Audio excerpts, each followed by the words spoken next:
제가 그랬잖아요. 저의 첫 직장이 은행의 2배, 일반 제조업체의 2배 반이었거든요. 지금 대기업 은행 가면 지금 신입사원 연봉이 한 4천? 그러면 그거 2배 반이면 1억이란 얘기잖아요. 신입사원 때 억대 연봉이었어요. 그러니까 저축도 많이 하고 엄청 부자가 됐어야 되는데 수중에 돈이 하나도 없더라고요. 왜요? 왜요? 쓰기 바쁜 거죠. 네. 그리고 주식을 했는데 엉망으로 한 거죠. 네. 샀다 팔았다 단타를 치고 그리고 증권회사에 있으니까 뭐 이런저런 소문들 뭐 정보들 많이 들어오잖아요. 그거 가지고 막 하고 그리고 더 중요한 건 대출 받아서. 대출. 네, 제가 92년도에 처음 들어갔더니 인사팀에서 이거 무조건 하셔야 된다라고 했던 예금이 있어요. 재형저축이라고. 근로자 재산 형성 저축이라. 끄덕끄덕 하시는 분들은 조금 연식이 되신 분들입니다. 근데 그때 금리가 얼마인 줄 아세요, 여러분? 15%. 15%. 연애. 네. 우리나라? 그러니까 생각해 보세요, 여러분. 예대 마진이라고 하잖아요. 그러면 예금 금리가 대출 금리보다 낮아야죠. 대출 금리 얼마였겠어요? 18%. 18% 대출을 받아가지고 주식을 해요. 그러면 저는 18% 주식 수익률 나면 똔똔 치는 거죠. 그렇죠, 그렇죠. 주식 투자하면 안 되는 거죠. 네. 사실. 근데 이야 젊은 패기에 뭐 우린 할 수 있어. 옆에 사원하고 둘이 손잡고 가가지고 맞보증 쓰고 대출 받아서 실패하기 딱 좋은 주식 투자를 시작한 거죠. 그러니까 수중에 돈이 하나도 없고 대신 부채만 있어요. 어떡해. 지금 안 하면 진짜 저 종목은 이제 영원히 내 종목이 안 될 것 같다라는 그런 생각도 하고 지금 시작 안 하면 주식은 영원히 나하고 인연이 없을 것 같다는 그런 생각을 2021년에 엄청 많이들 하신 거거든요. 근데 제가 늘 말씀드린 게 그렇지 않습니다. 우리가 사야 될 주식과 이 자산들은 하늘의 별처럼 많은데 그죠? 그 하늘이 지금 몇 개가 더 생긴 거거든요. 예전에 저희 투자할 때는 한국 하늘밖에 없었단 말이에요. 한국 주식만. 근데 미국 주식 있죠, 중국 주식 있죠, 뭐 그렇잖아요. 이 천체가 몇 개가 더 생긴 상황이거든요. 그러니까 나만 행운의 열차에 못 타는 것 같은 그 두려움, 네, 그 질투감 그런 거 조금 버리시거나 컨트롤 하셔야 되는데 상념이 많으시면요 투자에 성공하기 힘드세요. 여러분들 어떻습니까? 교수님 어떻습니까? 저는 왜 저 기업 불러주신 기업의 주식을 그날 사요. 네, 저랑 회의하거나 막 그래서 경영학자도 아니고 심리학자까지 불러서 강의 듣거나 세미나 하는 정도 되면은 이 기업은 안 망하겠지. 좋은 네, 방법. 네, 네. 그 두 번째 주식 사는 기준이 네. 어떤 분을 새로 만났는데 그분이 일 열심히 하는 회사 주식. 그러니까 그분이 그 자기 회사 좋아하고 네. 자기 일 열심히 하면 그냥 그 사람은 원오브 대비지만 네. 그런 사람들이 조금만 더 맞아요. 있어도 회사 되고요. 맞아요. 대부분 그런 경우가 많으시죠. 근데 이제 투자를 결정할 때 그런 감으로만 하시는 거는 잘 안 맞을 수가 있으니까 제가 한 가지 예를 한번 드려드릴까요? 2009년 뭐 이 무렵이었던 것 같아요. 이제 치아가 안 좋았어요. 그래서 이제 아는 선배 병원에 임플란트를 몇 개 한다고 정기적으로 이렇게 다닐 텐데 아니 더운데 아이스크림 좀 사다 먹을까? 그래서 이제 그 메론 그 향 나는 거 있잖아요. 그 빙과류 있죠. 그걸 이제 열 몇 개를 이렇게 사왔어요. 그래서 이렇게 나눠 먹는데 제 담당한 그 간호사분이 그때 제가 상무였는데 상무님 아이스크림을 사시려면 제대로 된 걸 사시지 반은 제대로 됐고 반은 제대로 안 됐다는 거예요. 그래서 왜요? 그랬더니 하나는 딱 처음 물었을 때 떨어지는 식감이 떡 하고 떨어지는데 다른 브랜드는 퍽 하고 떨어진다는 거예요. 아시죠? 아, 뭔지 알겠다. 정확하게 설명하셨네. 네. 그래서 그 얘기를 이렇게 치료를 받으면서 얘기를 하길래 그게 그렇게 달랐나? 치료 끝나고 집에 가면서 집 앞에 마트에 들려서 똑같은 그 조합으로 아이스크림 4개를 사봤어요. 그랬더니 선호하는 그 떡소리 나는 그 브랜드를 동시에 2명의 여자가 집더라고요. 자기들은 그걸 먹겠다고. 그래서 제가 이거 괜찮은구나. 그 다음날 또 우연찮게 저희 회사 동료 중에 이제 미국에서 온 분이 있는데 항아리 모양으로 되어 있는 그 바나나 맛 나는 그 우유 있죠. 단지우.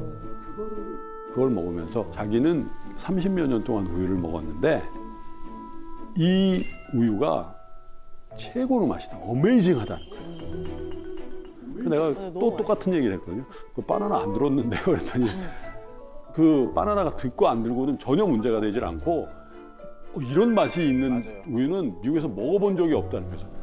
근데 제가 딱 보니까 어제 그 아이스크림을 만드는 회사하고 그 바나나 맛을 우유가 만들어지는 그 회사하고 같은 회사더라고요.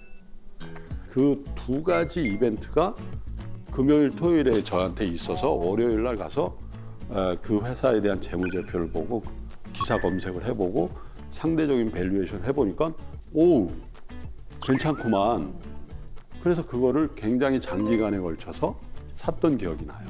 지금 사실한 말씀 아니에요. 지금은 다 팔고 아주 옛날 얘기니까. 여러분 한번 생각해 보십시오. 그런 경우가 저에게만 있었을까요? 여러분들에게 다 있었을 텐데 여러분들 중에는 상당 부분이 그거를 흘려보내시는 거고 저는 그거를 투자 현장으로 끌어들여서 보는 건데 그게 정말 중요해요. 어떤 정보가 들어와요. 그러면 확인하십시오. 급하게 하지 마시라. 점검하고 어떠한 투자, 어떠한 자산에 대해서 개방감을 가지고 그거에 대해서 진지하게 탐구하고 리서치를 해야 된다는 거예요. 그런 경험과 리서치를 결합한 투자는 견고합니다. 그래서 어떤 다른 외풍이 불고 막 그래도 버틸 수 있는 힘을 줘요. 그래서 정말 투자에 있어서 중요한 거는 점검하고 그리고 10% 좀 올라서 사도 수익 낼 수 있어요. 근데 남들보다 막 조금이라도 싸게 사야지 막 물론 싸게 사야 되죠. 그런데 그 단기간에 어떤 심리에 치우쳐서 하는 매매들은 조금 경계하시는 게 좋겠다. 정말 여러분들에게 그 말씀을 해드리고 싶었습니다. 어느 날인데 퇴근길에 선배님이 부르시더라고요. 저보고 현실에 만족하지 말고 유학을 가보지 그래 이렇게 얘기를 해요. 그런데 94, 5년도, 6년도에는 회사원이 유학을 간다? 거의 경우가 없었습니다. 그런데 한 달 어간에 3분의 선배님들이 야 그러지 말고 유학을 이렇게 해봐 이 얘기를 하는 거예요. 3분이 짠 건 아닌데 우연의 일치로. 그때 생각한 거죠. 내 영어 실력으로는 미국의 하버드, 예일 뭐 이런 좋은 학교 가기는 애저녁이 안 되니까 영국에 가면 되겠다. 그래서 영국의 MBA 기준으로 랭킹 1위부터 20위까지 똑같은 내용으로 어플리케이션을 넣어서 국제 우편으로 보냈어요. 내용은 이런 거였어요. 나는 현직 펀드 매니저라서 매우 바쁜 사람인데 아마 당신들이 나를 받아주면 나의 지금까지 커리어로 보면 너희 대학에도 도움이 될 거다. 당돌한 거죠. 어떻게 됐겠습니까, 결론이? 편지가 오더군요. 근데 저거 기분이 좋은 거 있죠? 영어로 된 편지를 받은 거. 그래도 편지가 길어요. 뭐 땡큐 막 하다가 중간 어느 라인에 unfortunately 요 단어부터 이제 낙방을 얘기해 주는 거예요. 이 친구들은 그냥 낙방 이런 게 없어요. 그러니까 뭐 지원해줘서 고맙고 우리 학교에 관심. 그 다음에 unfortunately 19통의 unfortunately가 담겨져 있는 편지를 받았어요. 근데 어느 날 출근해 있는데 사무실로 전화가 왔어요. 축하한다고. 비교적 좋은 대학에 언컨디셔널한 오파가 왔습니다. 그럴 리가 없는데. 그래서 잘못된 것 같은데 정말이라고 그래서 팩스를 보내달라고 사무실에서 팩스를 받아봤더니 제 이름이 선명하게 들어가 있고 아주 심플하고 unfortunately가 없어요. 됐네. 걸렸다. 대신 걸렸어. 뭐가 congratulation. 우와. 이렇게 된다. 대박. 야, 그래서 제가 그때도 생각했죠. 간절함이 이기는구나. 와, 이게 되네. 어떻게 했겠습니까? 당연히 가야지. 가족들한테 얘기하고 또 동기들하고 술도 먹으면서 야 대단하다 너. 언제 그렇게 영어를 한 거야? 사람아 틈틈이 했지. 그래서 어느 날 회식을 탁 하고 환송회를 하고 집에 갔어요. 일산의 집에. 이야. 갔더니 집사람이 편지를 한 장 줘요. 네. 또 보니까 선명하게 버밍엄 대학교의 로고가 딱. 그래서 제 생각에 대단하다. 이렇게 컴컴 레터까지 주는구나. 다 열어보세요. 편지가 길어요. 짧지 않고. 콩글레츄레이션이 없고 언포츄레이틀리 어떡해. 떨어진 거죠. 영국문화원의 직원이요. 네. 제가 하도 귀찮게 가서 한 군데라도 안 됐어요. 계속 얘기를 하니까 이분이 영어로 된 이니셜이 같은 동명이인의 합격 레터를 제 걸로 생각하고 보내줘. 어머. 정말요. 어머. 아 그러면 본인 게 아니었던. 네. 어머, 진짜요? 3일 동안 단 한숨도 안 잤던 거예요. 왜냐면 매우 중요한 결정을 해요. 어떻게 해야 될까 이거. 한숨이 다 했는데. 아 근데 일단은 와. 근데 그 불합격 언포츄네이트리가 써 있는 레터를 다시 읽어봤어요. 그랬더니 저 밑에 단서 조항이 하나 있었어요. 2달 먼저 와라. 9월 학기잖아요. 네. 7월 달에 와서 프리세셔널 코스를 2달을 하고 프리세셔널 코스가 끝나는 그 주에 영국 문부성에서 실시하는 IELTS 6.5 이상을 맞으면 합격. 기회가 한번 더. 그래서 이민가방 비슷한 데다 짐을 챙겨서 갔습니다. 와, 네. 어떻게 됐겠습니까, 여러분? 통과했겠죠. 6.0. 아 떨어졌네. 너무 아깝다. 0.5 차이로. 6.0. 떨어지는 건 떨어지는 거죠. 그런데 그 학교에 프리세셔널 코스를 같이 했던 친구가 딘을 한번 찾아가 보시라고 경영학과장을 한번 찾아가서 사정 얘기를 하시면 한국 대학하고는 다른 결정을 할 수도 있다. 사정 얘기를 어떻게 하냐고 영어가 안 돼. 어떡해. 아니 그 영어 그 사정 얘기를 할 정도로 합격됐겠죠. 어떻게 해요? 사정 얘기도 못해. 정말 한국식으로 한 겁니다. 일주일 동안 그 시츄에이션을 다 만들어가지고 외우는 거예요. 네. 시츄에이션 1부터 시츄에이션 20까지 다 만들어 놓은 거죠. 그렇게 딱 해서 이제 학장방에 갔어요. 한마디도 못했습니다. 왜요? 다른 시츄에이션이 나오더라고요. 21번 나왔어. 전혀 다른 시츄에이션. 그런 공부는 할 필요가 없는 공부를 한 거죠. 그래서 결국은 제가 했던 말 몇 마디 중에 지금 기억이 남는 건 I will do my best.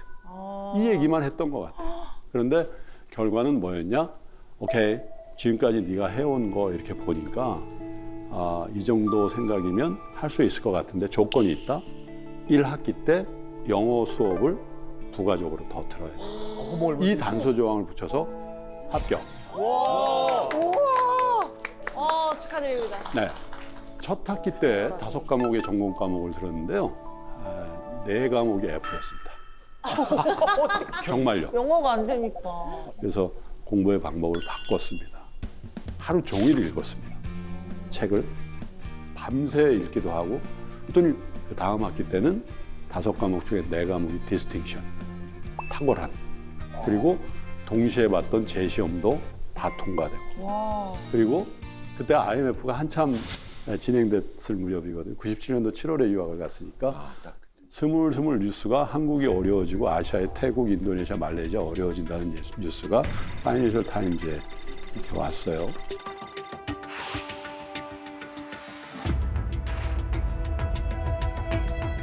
국제금융론 시간에 교수님이 하필 저보고 계속 나와서 얘기하는 거예요. 한국 괜찮아. 근데 제가 했던 대답은 영어는 잘 안 돼서 그렇지만 코리아? 노 프라블럼. 문제 없어요. 노 프라블럼. 근데 묻어나고 한부처가 묻어나고 막 연쇄적으로 묻어가요. 그러니까. 그러다 보니까 한국에서 돈이 늦게 오고 정말 식료품을 살 돈이 모자르는 상황이 그랬을 뿐만 아니라 정말 간절했어요. 정말 간절했던 것 같아요. 그때 제가 2번에 걸쳐서 로또를 사봤어요. 1파운드짜리 로또를 샀는데 여러분 믿으시겠습니까? 2번을 샀는데 2번 다 됐어요. 얼마? 많은 돈은 아니에요. 100 몇십 파운드씩 2번. 아니 그래도요. 근데 있을 수 없는 일이죠. 그건 운이. 로또 2번을 샀는데 2번 다 4개를 맞춰서 100 몇십 파운드를 받고. 그런 아주 기적적인 일들이 있었습니다. 여러분도 간절함이 있으시겠죠? 그 간절함의 정도가 극에 달하잖아요. 그러면 굉장한 결과에 차별점을 낳습니다. 97년도 7월 10일 날 제가 영국에 유학을 이제 떠났습니다만은 굉장히 고민스러운 지점이 있었습니다. 왜냐하면 주식이 잘 됐거든요. 네, 그래서 모든 주식을 다 팔아서 대출금을 갚고 나머지 자산을 안전하게 보관하고 가야 할까? 아니면 아이 그래도 내가 펀드 매니저인데 국제전환 뒀다 뭐해? 그래서 그냥 영국에서도 어차피 뭐 파이낸스를 전공하니까 해볼까? 며칠을 고민했던 것 같아요. 그런데 그때 저의 결정은 No, 다 팔아. 투자를 스톱하자. 왜? 당시에 저에게 가장 중요한 투자는요. 어려운 환경에서 결심하고 영국에 가서 저의 휴먼 밸류를 높이는 그 투자가 훨씬 더 중요하고 시적절한 투자라고 판단한 거죠. 그때 그 결심이 저에게 경제적으로 어마어마한 결론을 줍니다. 아직도 기억이 납니다. 7월 3일인가 4일 정도 되는 비가 엄청 오는 날이었는데 우산을 들고 마포 공덕동 그 주요한 은행들을 다 돌았던 기억이 나요. 뭐 하려고? 대출금을 갚는다. 그때는 온라인 뱅킹이라는 게 없을 때니까 대출금 이자를 내로도 은행 지점을 갔어야 됩니다. 대출 창구에 가서 대출 통장을 내밀면 그냥 제가 자격지심인지 모르겠는데 그렇게 불친절했던 기억이 나요. 그날도 여지없이 대출 통장을 냈더니 내 13만 원이요. 그래서 아니요, 원금까지 얼마죠? 그제서야 원금까지요. 그래서 마지막 대출금을 다 갚고 나왔을 때 우산을 버려버리고 싶은 생각이 나요. 그 비를 다 막고 싶은. 네, 축복의 비 같은. 다 씻겨 내려간. 이 오장육부에 쌓였던 모든 암세포들 다. 여러분, 부채에 대해서 민감하십시오. 부채를 가졌을 때의 투자의 자세와 저의 100% 자산을 투자할 때의 마음가짐과 그 퍼포먼스는요, 엄청난 차이를 줍니다. 30 몇 년 동안, 31년 동안의 저희 투자의 이력에 그때를 포함해서 딱 2번 나띵을 만들었어요. 단 한 주도 남기지 않고 주식을 다 팔고 대출금을 다 갚고 정산을 다 해보니까 전세금을 포함해서 7천만 원의 돈이 생겼더라고요. 7천만 원이란 돈이요. 지금도 작은 돈이 아니지만 그때 당시엔 굉장히 큰 돈이었죠. 그래서 S그룹의 주요 계열사의 채권을 3천만 원어치 산 거예요. 나머지 4천만 원은 용산구 도원동에 있는 미분양 아파트 24평을 하나 샀습니다. 네. 그런데 IMF가 오니까 채권 금리가 급등을 합니다. 연에 30%를 줬습니다. 그 채권을 사면 매년 30%의 이자를 줍니다. 그리고 유학을 마치고 해외 근무 끝나고 돌아오니까 당연히 채권은 정상화됐죠. 연 30% 이자 플러스 뭐가 붙어요? 캐피탈 게인도 붙죠. 채권 투자 수익은 두 가지가 있습니다. 캐리하는 그 이자 수익 30%는 계속 그냥 저한테 3개월에 한 번씩 들어오는 거고, 채권 금리가 다시 10%가 되고 8%가 되면 그 차익이 생기죠. 주식 차익처럼 채권 가격이 오른 그 자본 수익도 같이 오는 거거든요. 그러니까 3천만 원 투자한 게 4천 몇백만 원이 되는 거죠. 1년만 지나도. 그리고 아파트는 분양가가 1억 2천이었는데 그 위기 국면을 넘어서니까 바로 2억 넘어가는. 그럼 보세요, 여러분. 그 7천만 원이란 돈이 위기 국면을 지나면서 어마어마한 활동성을 보이면서 저는 한 게 없죠. 계속 트레이딩을 한 게 아니잖아요. 그냥 경제적인 환경이 개선되면서 자산 가격이 올라가면서 저의 총 자산의 규모를 1,000만 원대가 아니라 수억 원대로 올리죠. 그리고 그 수억 원대의 자산으로 다시 지금 살고 있는 그 아파트를 사고, 그리고 일정 부분은 굉장히 많이 빠져 있는 우량주를 사는 그런 선순환 구조의 시작점이 아이러니하게도 주식 투자의 중단에서부터 나왔다.